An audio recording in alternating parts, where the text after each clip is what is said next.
Breaking news చూస్తున్నాం. ఇటు విజయారెడ్డి ఘటనలో ఇప్పటికీ ఎన్నో ప్రశ్నలు అంతు చిక్కనివి ఉన్నాయి. ఊహకందని చిక్కుముడులు ఎన్నో ఉన్నాయి.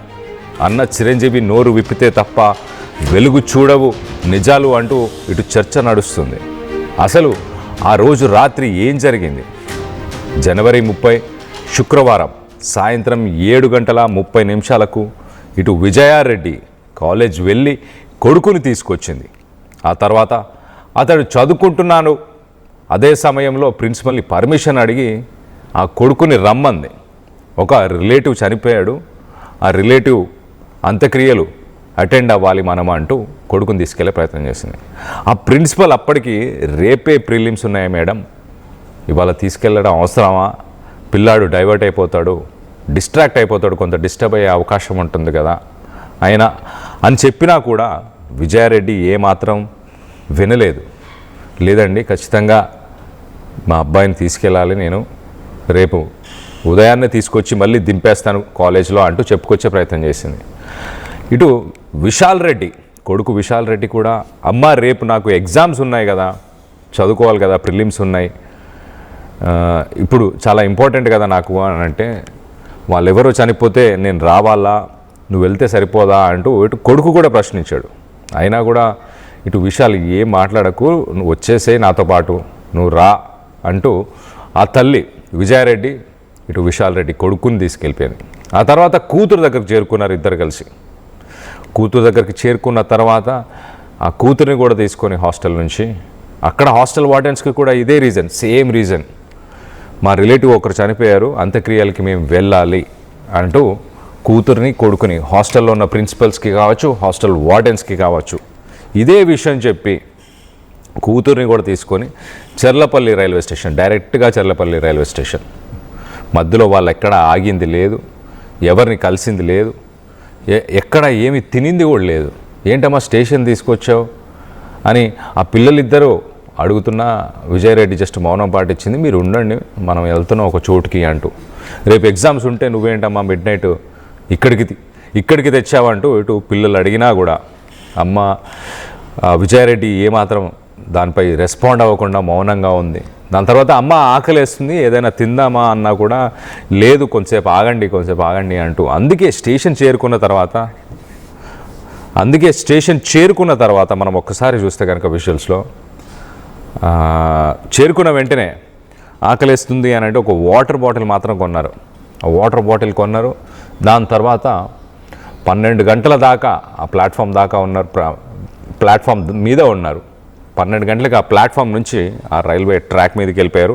ఆ ట్రాక్ మీద దాదాపు ఒక 20 నుంచి 30 నిమిషాలు వాళ్ళు కొంత దూరం నడిచారు, ఒక 200 మీటర్లు నడిచారు. ఆ 20-30 నిమిషాలు వాళ్ళు ఏం మాట్లాడి ఉండొచ్చు. ఇటు ట్రైన్కి సంబంధించిన పైలట్ మాత్రం నేను ఎంత పక్కకు జరగండి అని హారన్లు కొట్టినా, ఎంత సైగలు చేసినా వాళ్ళు మాత్రం గట్టిగా ముగ్గురిని ఒకరొకరు పట్టుకొని అలానే ఉండిపోయారు అంటూ ఆ ట్రైన్ డ్రైవర్, ఆ ట్రైన్ లోకో పైలట్ మాత్రం చెప్పుకొచ్చాడు. సో మొత్తం మీద దీనికి సంబంధించి ఎలాంటి లేటెస్ట్ అప్డేట్ ఉంది అనేది మా ప్రతినిధి నిర్మల ఉంది, నిర్మలతో మాట్లాడి తెలుసుకునే ప్రయత్నం చేద్దాం. నిర్మల, చెప్పండి, ఈ కేసులో ఏమైనా పురోగతి ఉందా ఇప్పటిదాకా? ఇటు కొత్తగా ఏదైనా ఇన్ఫర్మేషన్ తెలిసిందా? ఎస్ కళ్యాణ్, ఇప్పటికైతే ఈ రోజు కానీ రేపు కానీ ఫోరెన్సిక్ కి పంపించినటువంటి ఫోన్స్ కావచ్చు, ల్యాప్టాప్ కావచ్చు, దాంట్లో ఏముంది అనేది పోలీసులు బయట పెట్టబోతున్నారు. ఇంకా రేపు ప్రెస్ మీట్ కూడా పెట్టి అసలు ఏం జరిగింది, ఏ కోణంలో జరిగింది, ఎవరు ప్రేరేపించారు, ఆ ల్యాప్టాప్లలో ఏమున్నాయి అని ప్రెస్ మీట్ ద్వారా కూడా పోలీసులు అయితే పెట్టే అవకాశాలు కూడా కనిపిస్తూ ఉన్నాయి. ఇక్కడ నుంచి కాలేజ్ నుంచి బాబుని తీసుకొని వెళ్ళేటప్పుడు బాబు ఇంకా డిన్నర్ టైం అవ్వలేదు కాబట్టి డిన్నర్ చేయలేదు అని ప్రిన్సిపల్ చెప్పినప్పుడు, ఓకే సార్ నేను బయట తినబెడతాను పిల్లలకి అని చెప్పి అక్కడ నుంచి తీసుకెళ్ళినట్టుగా కూడా తెలుస్తూ ఉంది. బయటకు వచ్చిన తర్వాత విషయాలు, ఎగ్జామ్స్ జరుగుతున్నాయి కదమ్మా, నేను కాలేజ్ కదా ఇప్పుడు వెళ్ళి రావచ్చు కదా అంటే, లేదు నాన్న, మనకు దగ్గరగా ఉన్నటువంటి బంధువులు వాళ్ళు, మనకు బాగా కావాల్సిన వాళ్ళు, మీరు కూడా రావాలి అని చెప్పేసి తీసుకొని వెళ్ళినట్టుగా కూడా తెలుస్తూ ఉంది. ఇంకొకటి, పోలీసులు హ్యాండ్ ఓవర్ చేసుకున్న కారణం మాత్రము నిన్న వాళ్ళన్న చిరంజీవి వచ్చి తన పేరు మీదే ఉంది కాబట్టి తనే చలానా కట్టి కూడా పోలీసుల దగ్గర నుంచి కారు తీసుకెళ్ళినట్టుగా కూడా సమాచారం ఉంది. మరి ఇది ఇంకా ముందుకు కొనసాగించే విధంగానే పోలీసులు అయితే ఇంకా దర్యాప్తులో కొంచెము వాళ్ళు చాలా వరకు జోక్యం చేసుకొని కూడా పోలీసులు అయితే వాళ్ళ వేలో వాళ్ళైతే విచారణ జరుపుతూనే ఉన్నారు. ఇంక ఏ విధమైన అంటే దీని ఎవరి వల్ల అసలు ఆఫీస్ నుంచి ఏమైనా ఇబ్బందులు ఉన్నాయా అని ఆఫీసుకు కూడా వెళ్ళి వాళ్ళు అక్కడ విచారించినట్టుగా కూడా తెలుస్తూ ఉంది. కానీ అక్కడ ఎలాంటి సమాధానం వచ్చిందనేది ఇంకా బయట పెట్టలేదు. కాబట్టి ఖచ్చితంగా ఆ ల్యాప్టాప్ ఫోన్ ఆధారంగానే అన్ని బయట పెట్టే అవకాశాలు ఉన్నాయి. కాబట్టి పోలీసులు ప్రెస్ మీట్ పెడితే ఖచ్చితంగా ఇవన్నీ కూడా వెలుగులోకి వచ్చే అవకాశాలు ఉన్నాయి. కానీ బాబు ఆ రోజు డిన్నర్ చేయకుండా పాప కూడా అక్కడ కాలేజీలో ఇంకా డిన్నర్ టైం అవ్వలేదు కాబట్టి అక్కడ నుంచి పాపను కూడా వాళ్ళు డిన్నర్ చేయకుండానే వాళ్ళని వెంట తీసుకొని వెళ్ళిన పరిస్థితి అయితే కనబడుతూ ఉంది. ఇక్కడ అంటే తను చాలా మనస్తాపానికి గురైనట్టుగా ఇక్కడ ప్రిన్సిపల్ వాళ్ళు కూడా గుర్తించారు. ఎందుకంటే అంత డల్ గా వచ్చింది మేడము, చాలా అంటే చాలా డల్ గా వచ్చిందని చెప్పారు. కాబట్టి తన మనసులో ఏం వేదన ఉంది, ఎలాంటి వేదన రగులుతుంది, ఎవరు దానికి కారణము అనే వేలో కూడా మరి దర్యాప్తు కొనసాగిస్తున్నారు. నిర్మల అసలు ఈమె ఆ రోజు ఇటు పిల్లల్ని తీసుకోవడానికి ఇంట్లోంచి సాయంత్రం 6:30కు బయటకు వచ్చింది కదా? అది అంటే అక్కడ ఉన్న అక్కడ రెంటర్స్ ఒకలాగా చెప్తున్నారు, ఇక్కడ విజయారెడ్డి మదర్ ఇంకొకలాగా చెప్తున్నారు. విజయారెడ్డి మదర్ ఏమో రాత్రి సమయంలో అంటే 6:30 గంటల ప్రాంతంలో నాకు టీ పెట్టించేసి టీ పోసి వెళ్ళింది నా కూతురు అని తను చెప్తూ ఉంటే, అక్కడ రెంటర్స్ మాత్రము లేదు 3 గంటలకే కార్ తీసుకొని వెళ్ళిపోయారు బయటికి అని చెప్పేసి రెంటర్స్ చెప్తున్నారు. అయితే నిర్మల ఇక్కడ ఆ రోజు చిరంజీవి ఇంట్లోనే ఉన్నాడా ఆ సమయానికి? ఇటు విజయారెడ్డి ఇంట్లోంచి బయటకు వచ్చిన సమయానికి ఇటు చిరంజీవి అలాగే తన భార్య కానీ వీళ్ళు ఇంట్లోనే ఉన్నారా? లేదు, వాళ్ళ ఇంట్లో లేరు. వాళ్ళమ్మ తను మాత్రమే ఇంట్లో ఉన్నారు. వాళ్ళ అమ్మకు మాత్రమే చెప్పి తను మరి 3 గంటల సమయంలోనే బయటికి వెళ్ళిపోయినట్టుగా రెంటర్స్, ఇటు తల్లేమో సాయంత్రం వెళ్ళింది ఫోన్ వస్తే అని. ఈ రెండింటి మధ్య కూడా కొన్ని ఏంటి అసలు ఏ టైమింగ్ లో వెళ్ళారు అనే దాని పట్ల కూడా పోలీసులు అయితే ఎంక్వైరీ చేస్తున్నారు. అయితే నిర్మల ఇటు ఒక రోజు ముందు ఆ రెంట్కున్న వాళ్ళు కానీ నేబర్స్ కానీ వీళ్ళందరూ ఇటు గట్టిగా అరవడం, ఇంట్లోంచి కేకలు వినిపించాయని చెప్పేసి ఎవరైనా చెప్పారా గతంలో? ఒకసారి మీరు అన్నట్టు గుర్తు. 15 days బ్యాక్ మాత్రం అంటే 15 రోజుల క్రితం అంటే ఆ ఘటన జరగడానికి 15 రోజుల క్రితం మాత్రం పైనుంచి గట్టిగా అరుపులు వచ్చాయి, తెలీదు కేకలు వచ్చాయి, గొడవ అయితే అయ్యింది పైన అని చెప్పేసి అక్కడ ఉన్న నైబర్స్ కూడా చెప్పడం జరిగింది. ఆ తర్వాత మళ్ళీ ఎలాంటి సౌండ్ లేదు, నార్మల్ గానే తన పని తను చేసుకుంటూ వెళ్తుంది, ఏం జరిగిందో మాకైతే తెలియదు కదా అని అన్నారు. మరి ఆ విషయంలో కూడా మరి ఏం జరుగుండొచ్చు అనే కోణంలో కూడా బయటపడాల్సింది కదా. Right Nirmala, thanks for the latest update. మొత్తం మీద మరి రేపు ఇటు పోలీసులు జీఆర్పీ గవర్నమెంట్ రైల్వే పోలీసులు రేపు ఒక ప్రెస్ మీట్ పెట్టబోతున్నారు. ఆ ప్రెస్ మీట్లో ఈ ఫోన్లో ఎలాంటి డీటెయిల్స్ ఉన్నాయి, ఈ కేసులో ఎలాంటి పురోగతి, ఎలాంటి డెవలప్మెంట్ జరిగింది ఇప్పటిదాకా, ఏం ఇన్ఫర్మేషన్ తీసుకోగలిగారు, ఎవరిని నిందితులని గుర్తించగలిగారు అనేది రేపు తెలవబోతుంది. కానీ మొత్తానికైతే ఇటు విజయారెడ్డి ఇష్యూలో చాలా అనుమానాలు వ్యక్తపరుస్తున్నారు ఇటు ప్రజలు కావచ్చు, అలాగే ఇటు సోషల్ మీడియాలో పెద్ద చర్చ జరుగుతుంది. అసలు విజయారెడ్డి ఇలాంటి ఒక ఎక్స్ట్రీమ్ స్టెప్ తీసుకోవడానికి ఆయమని ప్రేరేపించిన అంశం ఏంటి, ఆ వ్యక్తులు ఎవరు అన్న విషయం. ఎట్ ద సేమ్ టైం పిల్లలకి లాస్ట్ మినిట్ దాకా కూడా అసలు ఆ విషయం తెలియదు అన్న భావన చాలామందికి కలుగుతుంది. మనం సీసీటీవీ విజువల్స్లో చూడొచ్చు, చాలా క్లియర్గా కనిపిస్తుంది. సాయంత్రం ఇటు మొదటగా కొడుకు దగ్గరికి దాదాపు ఒక గంటన్నర ప్రయాణం చేసి వెళ్ళి కొడుకుని హాస్టల్ నుంచి తీసుకొచ్చింది. ఒక రిలేటివ్ చనిపోయి ఉన్నారు, వాళ్ళ అంత్యక్రియలు అటెండ్ అవ్వాలి అంటూ మొత్తానికైతే కొడుకుని హాస్టల్లో ప్రిన్సిపల్కి ఇదే విషయం చెప్పి, దాని తర్వాత కూతురు దగ్గరికి వెళ్ళి అక్కడ కూడా హాస్టల్ వార్డెన్స్కి కూడా ఇదే విషయాన్ని చెప్పి అక్కడి నుంచి తీసుకొచ్చారు. సో ఇద్దరిని తీసుకొని తను అట్లీస్ట్ వాళ్ళతో ఎక్కడైనా కూర్చొని మాట్లాడింది కూడా లేదు. వీళ్ళిద్దరిని తీసుకున్న తర్వాత డైరెక్ట్గా రైల్వే స్టేషన్కి వెళ్ళడం జరిగింది. ఆ రైల్వే స్టేషన్కి వెళ్ళిన తర్వాత ఒక వాటర్ బాటిల్ మాత్రమే కొనింది తన పిల్లలకి. మరి ఆ విషయం అసలు తెలియలేదు. ఆ బాడీ లాంగ్వేజ్ మనం చూస్తే కనుక ఇటు విజయారెడ్డి మాత్రమే మెంటల్లీ ఆ డెసిషన్ తీసుకొని ప్రిపేర్ అయ్యి తాను వెళ్ళినట్టు అర్థమవుతుంది. కానీ మిగతా వాళ్ళు ఎవరు అంటే ఇటు పిల్లలు విశాల్ కానీ చేతన కానీ వీళ్ళిద్దరికి మాత్రం అసలు ఆ విషయం తెలీదు అన్నట్టుగా అనిపిస్తుంది విజువల్స్లో చూస్తే. ఈవెన్ ప్లాట్ఫామ్ ఎండింగ్ దాకా వెళ్ళినప్పుడు కూడా ఆ ప్లాట్ఫామ్లో లాస్ట్ దాకా వెళ్ళిన తర్వాత కూడా ఆ పిల్లలు పక్కనే ఇంకేదో ట్రైన్ వస్తే ఆ ట్రైన్ అమ్మ అని మాట్లాడుతున్నారు ఇటు తల్లితోని. ఈ ట్రైన్లో వస్తున్నారా మనకు కలవాల్సిన వాళ్ళు, లేకపోతే ఈ ట్రైనా మనం తీసుకోవాల్సింది అని వాళ్ళు డిస్కషన్ చేస్తున్నారు. ఆ టైంలో కూడా ఆయన ఇటు ఒక 2 అడుగులు పక్కకేసి ఒక వ్యక్తి, ఆ విజువల్లో మనకు కనిపిస్తున్న ఒక వ్యక్తి కనిపించాడు. ఆ వ్యక్తి ఆ ఎండింగ్ దాకా లెఫ్ట్ సైడ్ మనం చూడొచ్చు, లెఫ్ట్ సైడ్ ఒక పర్సన్ నడుస్తున్నాడు ప్లాట్ఫామ్లో, రైట్ సైడ్ వీళ్ళు నడుస్తున్నారు.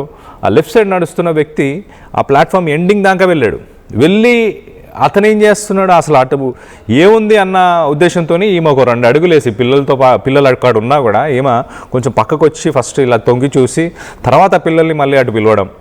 సో మొత్తానికి కొంతసేపు అయిన తర్వాత ఆ వ్యక్తి మళ్ళీ వెనకకు వస్తున్నట్టు కనిపించడం. సో మొత్తానికైతే చాలా అనుమానాలు, చాలా సస్పీషియస్గా ఉంది యాక్టివిటీ అంతా. ఇటు లాస్ట్ మినిట్ దాకా కూడా పిల్లలకి ఎలాంటి ఇన్ఫర్మేషన్ లేదు, ఎలాంటి ఇన్ఫర్మేషన్ అసలు వాళ్ళని మెంటలీ ఎలా ప్రిపేర్ చేసింది. బికాస్ కొన్ని విషయాలు మనం మాట్లాడుకుంటే కనుక రైల్వే ట్రాక్ మీదికి వెళ్ళిన తర్వాత కూడా ఒకసారి మనం చూస్తే ఇటు వాళ్ళ కొడుకు తల్లి కంటే హైట్ ఉన్నాడు, మంచి పర్సనాలిటీలో ఉన్నాడు, వయసులో కూడా ఉన్నాడు, 17 years 18 years ఇద్దరికి. మనం కింద ఫోటోలో చూడొచ్చు, చాలా క్లియర్గా కనిపిస్తుంది కొడుకు ఎలా ఉన్నాడు, కూతురు ఎలా ఉంది. ఇద్దరు కలిసి తల్లిని ట్రాక్ మీద నుంచి పక్కకి లాక్కెళ్ళే గల స్టామినా, స్ట్రెంగ్త్ ఇద్దరికీ ఉంది. అట్లీస్ట్ కొడుకు ఒక్కడు ఇద్దరిని తీసుకెళ్ళిపోయే అంత స్ట్రెంగ్త్ ఉంది. ఆ డెసిషన్ ఎందుకు కొడుకు తీసుకోలేదు, తల్లిని ఎందుకు అసలు కన్విన్స్ చేయాల్సిన అవసరం లేదు, కానీ ఫిజికల్గా అయినా పక్కకి మూవ్ చేయగలిగిన స్టామినా, స్ట్రెంగ్త్ అయితే పిల్లాడికి ఉన్నట్టు చాలా క్లియర్గా కనిపిస్తుంది. అయినా కూడా ఎలా ఫేస్ చేశాడు. సరే, విజయారెడ్డికి 29, 30 ఈ 2 రోజుల్లో ఏదో ఒకటి ఖచ్చితంగా జరిగింది. 28న కూతుర్ని తీసుకెళ్ళి హాస్టల్ దగ్గర దింపొచ్చింది, స్నాక్స్ ఆమె కావాల్సిన అన్నీ కొనిచ్చి, పొద్దున్నే ఇద్దరు కలిసి కార్ వాష్ చేయడము, మళ్ళీ అవన్నీ తీసుకెళ్ళి కూతుర్ని దింపొచ్చింది. ఏది 28th 28న కూతుర్ని దింపొచ్చింది, 30 రాత్రిన 31 తెల్లవారుజామున ఈ సంఘటన చోటు చేసుకుంది. అంటే 29, 30 ఈ 2 రోజులే. నన్ను అడిగితే అసలు జనవరి 30 రోజే ఏం జరిగి ఉంటుంది. ఆ 30 రోజే ఆమె ఈ డెసిషన్, సాయంత్రానికి ఈ డెసిషన్ తీసేసుకుంది. 28 రోజులు లేని ఇష్యూ, 28 రోజులు లేని థాట్ ఒకవేళ ఉండుంటే కూతురు చేతనని అసలు హాస్టల్కి పంపించాల్సిన అవసరమే లేదు కదా. ఆ థాట్ ముందే ఉంటే పంపించేదే కాదు కదా. హాస్టల్కి పంపించి నెక్స్ట్ 1 day ఉంచి ఆ నెక్స్ట్ రోజు మళ్ళీ తీసుకురావాల్సిన అవసరమే ఉంది. సో తనకు ఆ ఉద్దేశం 28న లేదు. అలాంటి ప్రాబ్లమ్స్ ఏం లేవు. ఖచ్చితంగా ఫోరెన్సిక్ ల్యాబ్ రిపోర్ట్ తన ఫోన్లో, తన ల్యాప్టాప్లో చాలా క్లియర్గా తెలిసే అవకాశం ఉంది. ఫోన్లో, ల్యాప్టాప్లో ఎలాంటి ట్రేసెస్ గనక ఇంకొక వ్యక్తి ప్రమేయం గనక లేదు అని అనిపిస్తే కనుక ఖచ్చితంగా ఇంట్లో వాళ్ళ ప్రమేయం ఉన్నట్టే. తన అన్న, వదిన, తల్లి ఈ ముగ్గురికి ఖచ్చితంగా ఆ విషయం తెలిసి ఉంటుంది, లేకపోతే ఈ ముగ్గురు ఇన్వాల్వ్మెంట్ ఆ విషయంలో ఎంతో కొంత ఉండి ఉంటుంది ఖచ్చితంగా అని చాలా క్లియర్గా అర్థమవుతుంది. రేపైతే ఇటు గవర్నమెంట్, రైల్వే, పోలీస్ మాత్రం దీనిపైన ఒక డెసిషన్ తీసుకోబోతున్నారు. వాళ్ళు ప్రెస్ మీట్ పెట్టి ఫోరెన్సిక్ ల్యాబ్లో ఏం విషయాలు బయటకు వచ్చాయి, ఈ కేసులో ఇన్వెస్టిగేషన్ ఎక్కడ దాకా వచ్చింది. ఒక్కసారి మనం చూస్తే ఇప్పటిదాకా ఆల్రెడీ రైల్వే పోలీసులు ఇటు విజయారెడ్డికి సంబంధించిన కొంతమంది కొలీగ్స్ని వాళ్ళు పిలిచి ఇన్వెస్టిగేషన్ చేశారు. అలాగే ఇటు ఫ్యామిలీ మెంబర్స్, ఇటు భర్త, దుబాయ్ నుంచి వచ్చిన సురేందర్ రెడ్డి భర్తని వాళ్ళు ఇన్వెస్టిగేషన్ చేశారు. ఎట్ ద సేమ్ టైం ఇటు అన్న, అలాగే వదిన, అలాగే తల్లి వీళ్ళందరినీ కూడా ఇన్వెస్టిగేషన్ చేశారు. అయినా కూడా అందరూ మాకేం తెలియదు అని చెప్పుకొచ్చే ప్రయత్నం చేశారు. దాంట్లో మొదటగా చేసిన ఈ ఇన్వెస్టిగేషన్లో పెద్దగా వాళ్ళు వెల్లడించిన ఇన్ఫర్మేషన్ ఏమీ లేదు అంటూ పోలీసులు చెప్పుకొస్తున్నారు. కానీ ఇటు ఫోన్ చాలా ఇంపార్టెంట్ అయిపోయింది. టెక్నాలజీ డెవలప్ అయిపోయిన తర్వాత ఈ మధ్యకాలంలో మనం చూస్తున్నాం అంతా కమ్యూనికేషన్ అంతా కూడా ఫోన్ మీదనే జరుగుతుంది. వాట్సాప్ కావచ్చు, మెయిల్స్ కావచ్చు, అలాగే సోషల్ మీడియా కావచ్చు, కాల్స్ కావచ్చు, కాల్ హిస్టరీస్ కావచ్చు. ఎట్ ద సేమ్ టైం ఆమె ఫోన్లో మనం ఒక్కసారి గమనిస్తే కనుక ఆమె ఫోన్లో ఆమె ఎక్కడెక్కడికి లాస్ట్ 15 daysలో ఎక్కడ ట్రావెల్ చేసింది, లాస్ట్ 1 monthలో ఎక్కడెక్కడ ట్రావెల్ చేసింది అనేది ఆ సిగ్నల్ టవర్స్ ద్వారా మనం చాలా క్లియర్గా తెలుసుకునే అవకాశం ఉంటుంది. సో ఆమె ఆ రోజు కానీ ఎవరితో కమ్యూనికేట్ చేసింది, జనవరి 30నే ఈ డెసిషన్ తీసుకుంది కాబట్టి అర్ధరాత్రి, తెల్లవారుజామున అనుకోవచ్చు 31st. సో జనవరి 30న ఎవరెవరితో కమ్యూనికేట్ చేసింది, 29న ఎవరితో కమ్యూనికేట్ చేసింది, ఈ 2 రోజులు మనం చూస్తే కనుక ఒకసారి 29, 30. ఎందుకంటే 28న కూతుర్ని తీసుకెళ్ళింది, ఆ రోజు ఆలోచన లేదని చాలా క్లియర్ అయిపోయింది. సో 28 ఆలోచన లేనప్పుడు 29, 30 ఈ 2 రోజుల్లోనే ఖచ్చితంగా మరి 29 అయి ఉంటే 29నే డెసిషన్ తీసుకునేది. ఒకరోజు ఏమైనా ఆలోచించుకుందా? అలా ఏమైనా అయి ఉండొచ్చా? మీరేమనుకుంటున్నారు దీనికి సంబంధించి? అసలు ఈ విజయారెడ్డి తీసుకున్న ఈ డెసిషన్ నేనైతే 29th 30th ఈ 2 రోజుల్లోనే ఉంటుంది. ఫోన్లో ఏమన్నా డీటెయిల్స్ దొరికితే కనుక ఆ మూడో వ్యక్తి ఇన్వాల్వ్మెంట్ ఉన్నట్టు, ఇంకొక మూడో వ్యక్తి ఒక పర్సన్ ఉన్నట్టు, ఒకవేళ మూడో వ్యక్తి లేరు, బయట వ్యక్తులు ఎవరు లేరు అని అంటే ఖచ్చితంగా ఇంట్లోనే ఏదో జరిగి ఉండాలి. ఇటు నిర్మల, అలాగే ఇటు మా ప్రతినిధి నిర్మల చెప్పినట్టు ఇటు కొంతమంది ఆ స్థానికంగా ఉన్న వాళ్ళు కానీ అక్కడ రెంట్కున్న వాళ్ళు కానీ వీళ్ళందరూ కానీ ఏం చెప్తున్నారు, ఒక 15 రోజుల కింద చాలా పెద్ద పెద్ద కేకలు వినిపించాయి, అరుపులు వినిపించాయి, గొడవ జరిగినట్టు మాకు చాలా క్లియర్గా తెలుస్తుంది. ఇటు ఇంకో పక్కన మనం చూస్తే కనుక ఇటు దివ్యారెడ్డి ఒక సాఫ్ట్వేర్ ఎంప్లాయ్, మంచి ఒక టీమ్ లీడర్గా పనిచేస్తుంది, మంచి ఇన్కమ్ ఉంటుంది, మంచి సిబిల్ స్కోర్ ఉంటుంది. అంటే క్రెడిట్స్ కానీ ఇటు లోన్స్ కానీ తన పేరు మీద ఏవైనా కూడా చాలా ఈజీగా చాలా మంచిగా వచ్చే అవకాశం ఉంది. అందుకేనా తన పేరు మీద ఇటు తన అన్న చిరంజీవి కావచ్చు, తల్లి కావచ్చు, ఆస్తులని నా బిడ్డ పేరు మీదనే ఉన్నాయన్నారు.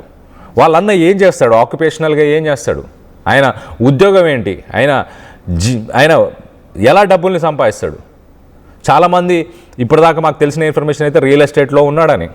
అలాంటి వాళ్ళు మరి తన చెల్లికి ఉన్న సిబిల్ స్కోర్ని యూజ్ చేసుకొని ఏమైనా లోన్స్ తీసుకున్నారా? తన చెల్లికి తనకి ఏమైనా లావాదేవీలు ఉన్నాయా? ఆ కోణంలో పోలీసులు ఇంకా ఇన్వెస్టిగేషన్ చేస్తున్నట్టు తెలుస్తుంది. సో మొత్తం మీద చాలా మిస్టీరియస్గా మారింది. ఇలాంటి ఒక ఎక్స్ట్రీమ్ డెసిషన్ తీసుకున్నా కానీ పిల్లలు దాన్ని ఎలా యాక్సెప్ట్ చేశారు అన్నది ఇప్పటికీ ఒక క్వశ్చన్ మార్క్లా ఉంది. ఇటు లోకో పైలట్ వర్షన్ మనం చూస్తే కనుక మనం విజువల్లో చూస్తున్నాం చూడండి. విజయారెడ్డి పక్కకు వచ్చింది ప్లాట్ఫామ్ నుంచి, కొంత పక్కకు వచ్చి అటు తొంగి చూసి తర్వాత పిల్లల్ని పిలిచింది, కొడుకుని పిలిచింది మొదటగా, ఇటు రా వెళ్దామని చెప్పేసి.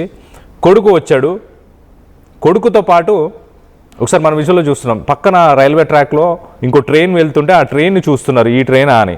అప్పుడు విజయారెడ్డి పక్కకు వచ్చి ఒకసారి తొంగి చూసిన తర్వాత రండి ఇటు రండి అని చెప్పేసి కొడుకు మళ్ళీ చెల్లిని ఇటు చేతనాన్ని కూడా ఇటు కొడుకే పిలిచాడు. సో మొత్తానికైతే ముగ్గురు ఆ ప్లాట్ఫామ్ ఎండింగ్ దాకా వెళ్ళి ఆ రైల్వే ట్రాక్ గుండా అలా ఒక 200 మీటర్లు వాళ్ళు మాట్లాడుకుంటూ వెళ్ళారు. సో మొత్తానికైతే ఆ 20 నిమిషాలు 30 నిమిషాలు ఏం జరిగింది సంభాషణ అనేది చాలా కీలకంగా మారబోతుంది. ఎందుకంటే ఆ 20 మినిట్స్లోనే ఇటు తల్లి ఇద్దరు పిల్లల్ని ఎలా కన్విన్స్ చేసింది, ఎలా? ఎందుకంటే మనం కింద ఇమేజ్లో ఫోటోలో చూడొచ్చు, కొడుకు ఇద్దరిని, తల్లిని చెల్లిని కావాలంటే ఇద్దరిని కూడా పక్కకి తీసుకెళ్ళేంత స్ట్రెంగ్త్ కనిపిస్తుంది. ఆ ఏజ్లో ఉన్నాడు, ఆ స్ట్రెంగ్త్ కనిపిస్తుంది. ఆ లాస్ట్ మినిట్లో అలాంటి స్ట్రెంగ్త్ కూడా వచ్చేస్తుంటుంది. సో దీనికి సంబంధించి మీరేమనుకుంటున్నారు? మీకున్న అనుమానాలు ఏంటి? మీకు వచ్చిన డౌట్స్ ఏంటి? మీరు ఎవరు అయి ఉంటారు అని మీరు అనుకుంటున్నారో కింద కామెంట్ రూపంలో తెలియపరచండి.